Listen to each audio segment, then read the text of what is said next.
नमस्ते दोस्तों, स्वागत है हमारे चैनल पर। आज हम एक ऐसे विषय पर बात करेंगे जो पिछले कुछ सालों में भारत में सुर्खियां बटोर रहा है, क्रिप्टोकरेंसी। बिटकॉइन, एथेरियम और अन्य डिजिटल करेंसी ने न सिर्फ निवेशकों का ध्यान खींचा है, बल्कि सरकार, रिजर्व बैंक और आम जनता के बीच भी बहस का मुद्दा बनी हुई है। सवाल यह है, क्या भारत में क्रिप्टोकरेंसी का भविष्य उज्जवल है, यानी बूम, या फिर सरकार इसे पूरी तरह बैन कर देगी?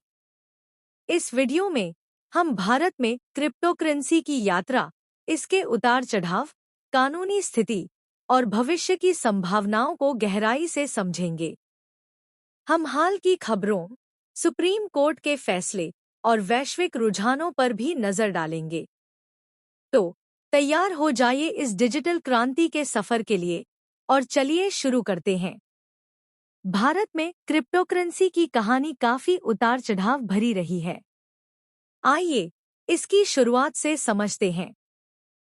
2013 से 2018 शुरुआती उत्साह और आरबीआई का बैन। 2013 में जब बिटकॉइन की कीमत पहली बार $1000 के करीब पहुंची, भारत में भी क्रिप्टोकरेंसी की चर्चा शुरू हुई। मुंबई और बेंगलुरु जैसे शहरों में क्रिप्टो एक्सचेंज जैसे ज़ेपे और कोइन सिक्योर उभरे। लेकिन 2018 में भारतीय रिजर्व बैंक आरबीआई ने एक बड़ा झटका दिया। आरबीआई ने बैंकों को क्रिप्टोकरेंसी से संबंधित लेनदेन पर रोक लगा दी, जिससे एक्सचेंज बंद होने लगे। आरबीआई का तर्क था कि क्रिप्टो मनी लॉन्ड्रिंग और वित्तीय अस्थिरता का कारण बन सकती है। 2020 सुप्रीम कोर्ट का ऐतिहासिक फैसला। 2020 में सुप्रीम कोर्ट ने आरबीआई के बैन को असंवैधानिक करार दिया, जिससे क्रिप्टो इंडस्ट्री में नई जान आई। इस फैसले के बाद बिटकॉइन की कीमत में उछाल आया और भारत में वजीरेक्स, कॉन्डीसीएक्स जैसे एक्सचेंज फिर से सक्रिय हो गए। 2022 टैक्स और सख्त नियम। 2022 में वित्त मंत्री निर्मला सीतारमण ने क्रिप्टो से होने वाले लाभ पर 30% टैक्स और 1% टीडीएस की घोषणा की। यह कदम निवेशकों के लिए झटका था, लेकिन इससे यह भी साफ हुआ कि सरकार क्रिप्टो को पूरी तरह बैन करने के बजाय रेगुलेट करने की दिशा में बढ़ रही है। 2023 से 2024 मनी लॉन्ड्रिंग और बैन की कार्रवाई।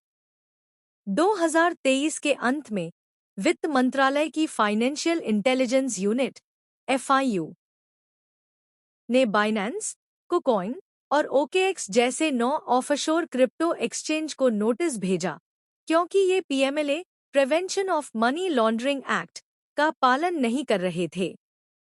जनवरी 2024 में इनके यूआरएल भारत में बैन कर दिए गए। इससे भारतीय निवेशकों को अपने फंड्स ट्रांसफर करने में परेशानी हुई। 2024 और 2025 में क्रिप्टोकरेंसी को लेकर भारत में कई अहम घटनाएं हुईं, जिन्होंने इसके भविष्य को लेकर बहस को और तेज कर दिया। 2024 बिटकॉइन की कीमत में उछाल। नवंबर 2024 में बिटकॉइन ने $1,00,000 का आंकड़ा पार किया, जिसका श्रेय क्रिप्टो समर्थक डोनाल्ड ट्रंप की अमेरिकी राष्ट्रपति के रूप में वापसी को दिया गया। भारत में भी निवेशकों का उत्साह बढ़ा और वजीरेक्स जैसे प्लेटफॉर्म्स पर ट्रेडिंग वॉल्यूम में तेजी आई। 2025 सुप्रीम कोर्ट का बड़ा फैसला। मई 2025 में भारत के सुप्रीम कोर्ट ने एक ऐतिहासिक टिप्पणी की। क्रिप्टोकरेंसी को नजरअंदाज करना हकीकत से इनकार करने जैसा है। इसे बैन करने के बजाय रेगुलेट करना चाहिए। यह फैसला क्रिप्टो समुदाय के लिए बड़ी जीत थी। सोशल मीडिया पर @coinbureau और @ashcryptorial जैसे हैंडल्स ने इसे मासिव विन करार दिया। इसने भारत में क्रिप्टो के लिए एक रेगुलेटरी फ्रेमवर्क की उम्मीद जगाई। विवाद। नवंबर 2024 में महाराष्ट्र के नेताओं नाना पटोले और सुप्रिया सुले पर अवैध बिटकॉइन गतिविधियों में शामिल होने के आरोप लगे, जिसने क्रिप्टो को फिर से सुर्खियों में ला दिया। हालांकि ये आरोप सियासी लगे और कोई ठोस सबूत सामने नहीं आए। 4 आधारित क्रिप्टो का उभरना। 2025 में डव्स एआई, क्वांटम बिट और ब्लॉकब्रेन जैसी आधारित क्रिप्टोकरेंसी ने निवेशकों का ध्यान खींचा।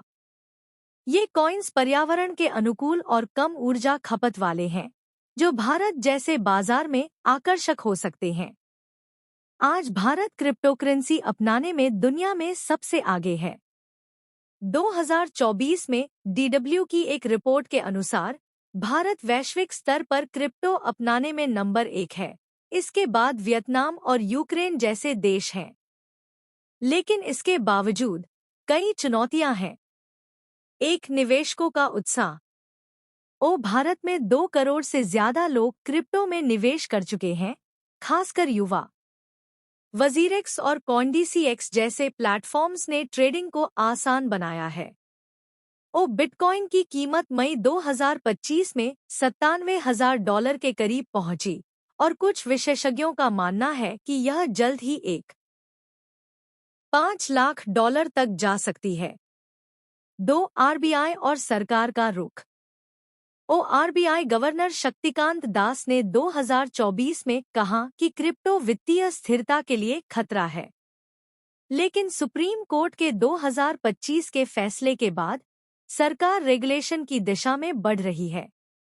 OG20 समिट 2023 में भारत ने IMF और FSB के क्रिप्टो रेगुलेशन पेपर का समर्थन किया, जिसमें ब्लैंकेट बैन को अव्यावहारिक बताया गया। 3, चुनौतियां। मनी लॉन्ड्रिंग और टेरर फंडिंग की आशंकाएं। 2023 में 14 मोबाइल ऐप्स जैसे जंगी और थ्रीमा को टेरर लिंक के चलते बैन किया गया। ऑफशोर एक्सचेंज पर बैन। बाइनेंस जैसे प्लेटफॉर्म्स पर प्रतिबंध ने भारतीय निवेशकों को स्थानीय एक्सचेंज की ओर धकेला। भारी टैक्स। 30% टैक्स और 1% TDS ने निवेशकों के मुनाफे को कम किया है। 4, CBDC, central bank digital currency.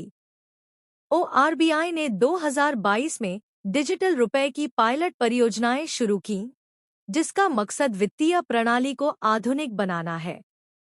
लेकिन यह क्रिप्टोकरेंसी का विकल्प नहीं, बल्कि एक केंद्रीकृत डिजिटल करेंसी है। तो भारत में क्रिप्टोकरेंसी का भविष्य क्या है? बैन या बूम? आइए दोनों पक्षों पर नजर डालें। 1, बैन की संभावना। आरबीआई और सरकार क्रिप्टो को मनी लॉन्ड्रिंग और टेरर फंडिंग का जरिया मानते हैं। अगर सख्त रेगुलेशन लागू नहीं हो पाए तो कुछ क्रिप्टो पर बैन संभव है। 2021 में प्रस्तावित क्रिप्टोकरेंसी और regulation of official digital currency bill में निजी क्रिप्टो पर बैन की बात थी, लेकिन यह अभी तक लागू नहीं हुआ। ऑफशोर एक्सचेंज पर कार्रवाई, जैसे बाइनेंस बैन से निवेशकों का भरोसा डगमगा सकता है। 2, बूम की संभावना। सुप्रीम कोर्ट का 2025 का फैसला क्रिप्टो के लिए गेम चेंजर है। रेगुलेशन का मतलब है कि सरकार क्रिप्टो को एक वैध एसेट क्लास के रूप में स्वीकार कर सकती है। भारत में ब्लॉकचेन टेक्नोलॉजी को बढ़ावा देने की कोशिशें हो रही हैं। इसरो और अन्य संस्थान ब्लॉकचेन पर रिसर्च कर रहे हैं, जो क्रिप्टो को सपोर्ट कर सकता है। आधारित क्रिप्टो जैसे डव्स एआई भविष्य में बड़े रिटर्न दे सकती हैं, खासकर पर्यावरण के अनुकूल तकनीक के साथ। वैश्विक रुझान, जैसे डोनाल्ड ट्रंप का क्रिप्टो समर्थन, भारत में भी निवेशकों का उत्साह बढ़ा रहा है। क्रिप्टो में निवेश जोखिम भरा है। मनी कंट्रोल की एक रिपोर्ट के अनुसार एथेरियम जैसे बड़े क्रिप्टो ने 3 साल में 56% पूंजी डुबो दी। इसलिए निवेश से पहले रिसर्च जरूरी है। स्थानीय एक्सचेंज जैसे वजीरेक्स और कॉइनडीसीएक्स का इस्तेमाल करें, जो PMLA का पालन करते हैं। छोटी राशि से शुरुआत करें और केवल उतना निवेश करें जितना आप खो सकते हैं। 4, भविष्य की संभावनाएं। अगर सरकार एक स्पष्ट रेगुलेटरी फ्रेमवर्क लाती है तो भारत क्रिप्टो हब बन सकता है, जैसा कि DW की रिपोर्ट में कहा गया। ब्लॉकचेन स्टार्टअप्स और फिनटेक कंपनियां भारत में क्रिप्टो इकोसिस्टम को मजबूत कर सकती हैं। डिजिटल रुपए और क्रिप्टो का सहअस्तित्व भविष्य में संभव है, जिससे वित्तीय समावेशन बढ़ेगा। तो दोस्तों, भारत में क्रिप्टोकरेंसी का भविष्य न तो पूरी तरह बैन है, न ही अभी पूरी तरह बूम। सुप्रीम कोर्ट के हालिया फैसले और वैश्विक रुझानों को देखते हुए यह साफ है कि क्रिप्टो यहाँ रहने के लिए है, लेकिन रेगुलेशन के साथ। भारत जैसे डिजिटल पावर हाउस के लिए क्रिप्टो और ब्लॉकचेन नई आर्थिक संभावनाएं खोल सकते हैं, बशर्ते इसे सही तरीके से मैनेज किया जाए। आप क्या सोचते हैं? क्या आपको लगता है कि भारत में क्रिप्टो बूम करेगा या फिर सख्त नियम इसे सीमित कर देंगे?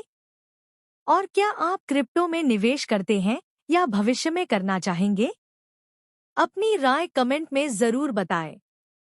अगर आपको यह वीडियो पसंद आया तो लाइक, शेयर और सब्सक्राइब करना न भूलें। बेल आइकन दबाइए ताकि आपको हमारे हर नए वीडियो की सूचना मिले। अगले वीडियो में हम डिजिटल अर्थव्यवस्था और ब्लॉकचेन के और रोचक पहलुओं पर बात करेंगे। तब तक जय हिंद और डिजिटल क्रांति में बने रहिए। आउट्रो, चैनल का लोगो, सब्सक्राइब बटन और अगले वीडियो का टीजर।